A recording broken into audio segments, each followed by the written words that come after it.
Assalamualaikum warahmatullahi wabarakatuh. Perkenalkan, saya Anissa Wigati Roziva, Eskep BD Mkep, dosen program studi S1 Kebidanan dan Pendidikan Profesi Bidan, Fakultas Ilmu Kesehatan Universitas Muhammadiyah Surabaya.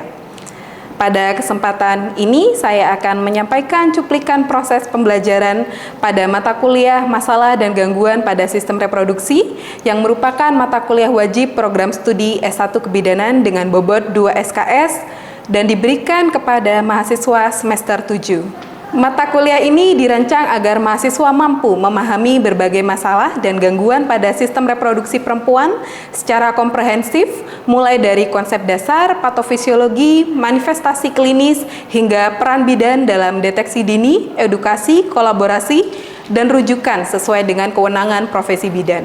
Seluruh materi disusun secara bertahap sehingga mahasiswa dapat membangun pemahaman yang sistematis dan mengintegrasikan pengetahuan yang telah diperoleh pada pertemuan-pertemuan sebelumnya. Pada mata kuliah ini terdapat beberapa materi yang akan dibahas, yaitu pubertas prikop, leukore, gangguan menstruasi, PMS, PMDD, infeksi pada sistem reproduksi perempuan yang disebabkan oleh bakteri, virus, jamur, dan parasit. Kanker serviks, kanker payudara, kanker ovarium, PCOS, kista, endometriosis, dan mioma, serta prolaps uteri. Dengan mengikuti mata kuliah ini, diharapkan mahasiswa mampu menjelaskan konsep etiologi, manifestasi klinis, dan penata laksanaan awal pubertas prikop dan leukore sesuai kewenangan bidan. Kemudian yang kedua, mampu menganalisis berbagai gangguan menstruasi berdasarkan etiologi, manifestasi klinis, dan pendekatan asuhan kebidanan. Kemudian, mampu menganalisis PMS dan PMDD serta menentukan upaya edukasi dan penata laksanaan sesuai kewenangan bidan. Kemudian yang keempat, mampu menganalisis infeksi sistem reproduksi akibat bakteri serta menentukan upaya pencegahan, edukasi, kolaborasi, dan rujukan. Kemudian yang kelima, mampu menganalisis infeksi sistem reproduksi akibat virus serta menentukan penata laksanaan sesuai dengan lingkup praktik bidan. Kemudian yang keenam, mampu menganalisis infeksi sistem reproduksi akibat jamur serta menentukan asuhan kebidanan yang tepat. Kemudian yang ketujuh, mampu menganalisis infeksi sistem reproduksi akibat parasit serta menentukan langkah edukasi dan rujukan. Dan kedelapan, mampu menganalisis faktor resiko, deteksi dini, dan penata laksanaan awal kanker serviks sesuai kewenangan bidan. Kemudian untuk poin ke-9, mampu menganalisis faktor resiko, deteksi dini, dan penata laksanaan awal kanker payudara sesuai kewenangan bidan. Dan ke-10, mampu menganalisis faktor resiko, manifestasi klinis, serta penata laksanaan awal kanker ovarium sesuai kewenangan bidan. Selanjutnya, mampu menganalisis faktor resiko, manifestasi klinis, serta penata laksanaan awal kanker ovarium sesuai kewenangan bidan. Ke-12, mampu menganalisis berbagai jenis kista ovarium serta menentukan penata laksanaan sesuai kewenangan bidan. Ke-13, mampu menganalisis endometriosis dan mioma uteri berdasarkan patofisiologi, manifestasi klinis, serta asuhan kebidanan. Kemudian yang terakhir, mampu menganalisis prolaps uteri serta menentukan edukasi, kolaborasi, dan rujukan sesuai kewenangan bidan. Baik, pada video ini saya memilih topik endometriosis dan mioma uteri karena kedua kondisi tersebut cukup sering dijumpai pada perempuan usia reproduksi. Namun, gejalanya masih sering dianggap sebagai keluhan yang normal sehingga diagnosis dan penata laksanaannya kerap terlambat. Melalui pembelajaran ini, saya ingin mahasiswa tidak hanya memahami konsep penyakit, tetapi juga mampu berpikir klinis dalam mengenali tanda dan gejala, menganalisis kasus sederhana, serta memahami peran bidan dalam memberikan pelayanan yang sesuai dengan kompetensinya. Dalam proses pembelajaran, saya menerapkan pendekatan student-centered learning melalui diskusi kasus, yaitu clinical reasoning, tanya jawab interaktif, serta pemanfaatan evidence-based practice yang mengacu pada guideline internasional dan hasil penelitian terkini. Selain itu, saya juga mengintegrasikan hasil penelitian yang saya lakukan sebagai upaya menghadirkan pembelajaran yang lebih konstekstual dan relevan dengan perkembangan ilmu pengetahuan. Selanjutnya, saya akan memperlihatkan implementasi proses pembelajaran tersebut di kelas sesuai dengan rencana pembelajaran semester yang telah saya susun. Selamat menyaksikan. Wassalamualaikum warahmatullahi wabarakatuh. Baik, Assalamualaikum warahmatullahi wabarakatuh. Waalaikumsalam warahmatullahi wabarakatuh. Baik, selamat pagi ya. Pada kesempatan kali ini saya dosen pengajar Anissa Wigati Rozifa SKB BDM-KEP di sini akan memaparkan pertemuan ke-14 kita untuk mata kuliah masalah dan gangguan pada sistem reproduksi. Pada hari ini kita akan belajar tentang topik endometriosis dan mioma. Ya, untuk indikator pada pertemuan kita pada pagi hari ini, yang pertama yaitu ketepatan menjelaskan definisi, faktor resiko, dan penyebab endometriosis dan mioma. Kemudian yang kedua, ketepatan menjelaskan gejala klinis endometriosis dan mioma. Serta yang ketiga, ketepatan menjelaskan asuhan kebidanan pada endometriosis dan pasien dengan mioma. Nah, di sini Bu Anissa ada kasus nih. Ya, jadi seorang perempuan berusia 29 tahun datang ke pelayanan kesehatan. Ia mengeluh nyeri haid sejak SMA. Setiap menstruasi harus minum obat pereda nyeri dan sudah menikah 3 tahun dan belum memiliki anak. Nah, menurut teman-teman di sini, kira-kira apa yang pertama kali dipikirkan? Apa yang dialami oleh ibunya ini? Angkat tangan, bisa angkat tangan? Oke, Rika mungkin? Silakan. Kista, Ibu. Oh, kista ya. Jadi jawabannya adalah kita belum bisa menentukan apa yang terjadi pada ibunya saat ini. Kenapa? Karena untuk menentukan diagnosa kita perlu melakukan anamnesis, melakukan pengkajian riwayat ibu, riwayat keluhannya seperti apa, bagaimana riwayat obstetri dan ginekologinya, kemudian nyeri yang dialami itu seperti apa, apakah sampai mengganggu aktivitas dan lain-lain, dan perlu adanya pemeriksaan penunjang untuk menentukan apakah apa yang dialami oleh ibu ini. Seperti itu ya. Saya lanjutkan. Nah, sebelumnya kita perlu tahu definisi dari endometriosis ya. Endometriosis adalah penyakit inflamasi kronis yang ditandai oleh adanya jaringan yang menyerupai endometrium, ya, dan dia tumbuh di luar kavum uteri. Nah, di sini endometriosis ini punya ciri khas. Jadi dia karena mirip dengan endometrium sangat dipengaruhi oleh hormon estrogen. Ya, menimbulkan proses inflamasi dan biasanya yang perlu kita jadikan perhatian adalah salah satu penyebab utamanya dia akan mengalami nyeri panggul. Ya, nyeri panggul kronis dan dampak akhirnya terjadi infertilitas atau kesulitan memiliki keturunan atau kesulitan untuk hamil, seperti itu.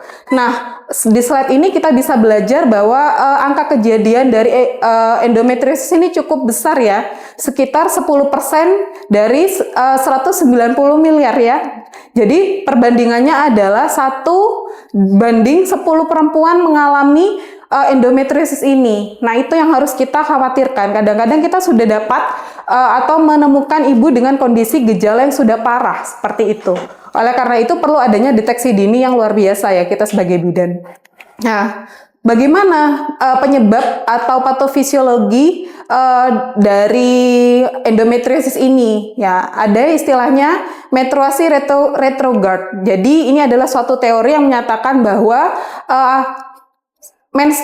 darah menstruasi kembali ke kavum uteri melalui tuba Fallopi. Nah, ini yang menyebabkan terjadinya endometriosis ini ya.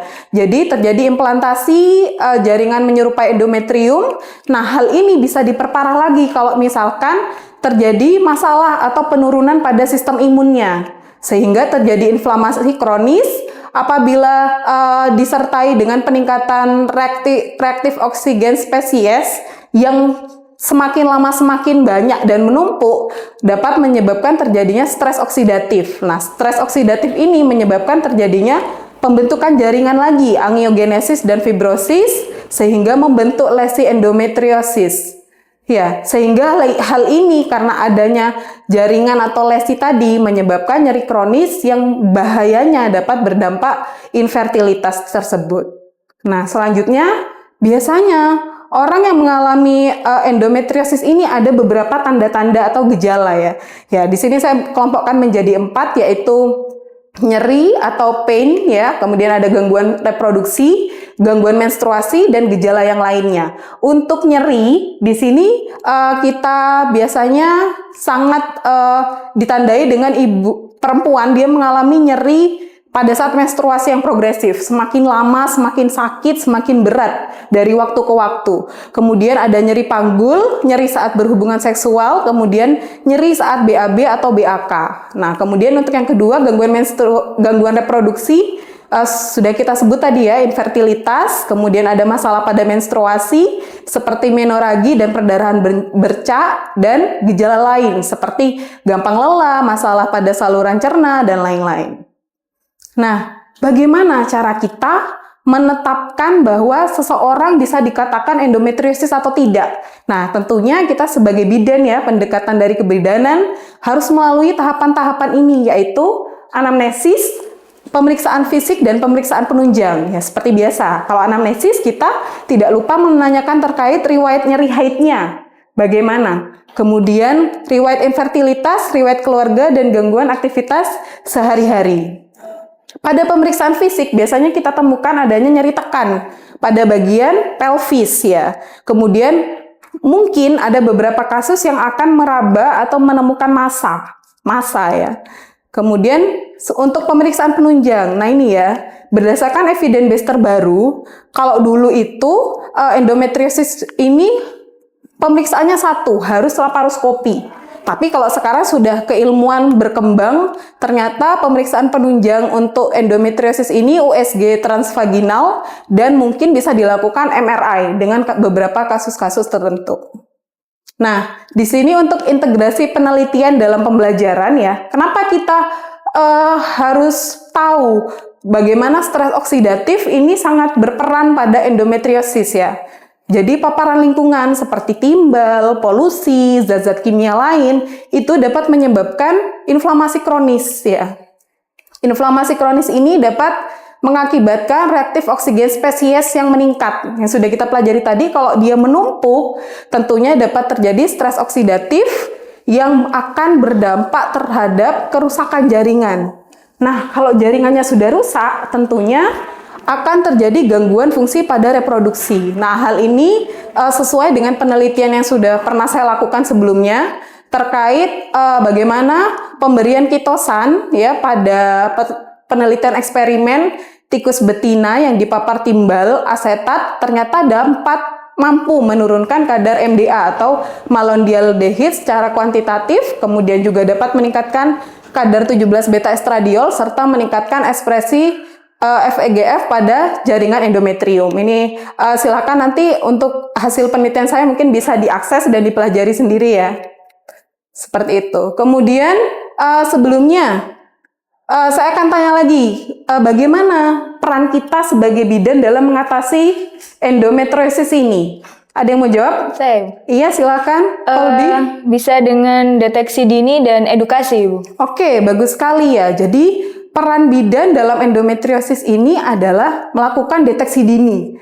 Jadi kita harus tahu nih, bisa mengidentifikasi perempuan ini mengalami dysmenorrhea yang berat, kemudian nyerinya sampai luar biasa, khususnya di area panggul. Nah, itu perlu kita waspadai mengarah ke endometriosis. Kemudian kita juga tidak kalah penting peran yang kedua, melakukan edukasi. Ya, jadi kita tanamkan, kita informasikan kepada ibu atau perempuan bahwa nyeri haid yang berat itu bukan melulu hal yang normal. Jadi perlu kita aware dan perlu mewaspadainya ya. Mengedukasi mengenai kapan harus mencari pertolongan dan pemeriksaan lanjutan. Setelah itu peran yang selanjutnya adalah melakukan konseling, melakukan kolaborasi dan rujukan, serta melakukan pelayanan continuity of care atau asuhan kebidanan yang berkesinambungan.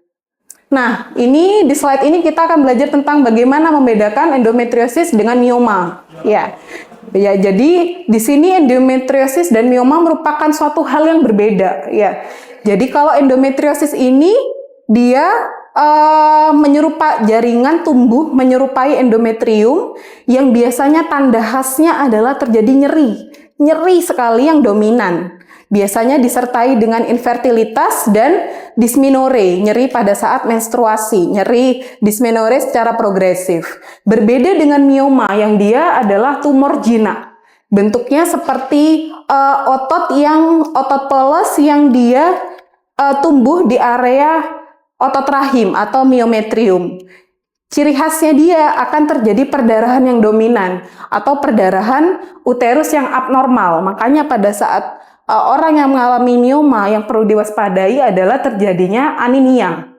Ya, seperti itu. Kemudian kita masuk ke mioma ya. Jadi untuk mioma ini atau biasa disebut dengan leiomioma merupakan tumor jinak yang berasal dari sel otot polos myometrium dan merupakan tumor pelvis jinak yang paling sering ditemukan pada perempuan usia reproduksi. Ini sudah kita pelajari bahwa mioma itu dia bersifat jinak, jumlahnya bisa banyak sekali, ya bisa banyak dan bisa dengan ukuran yang bervariasi, ya ada di area myometrium.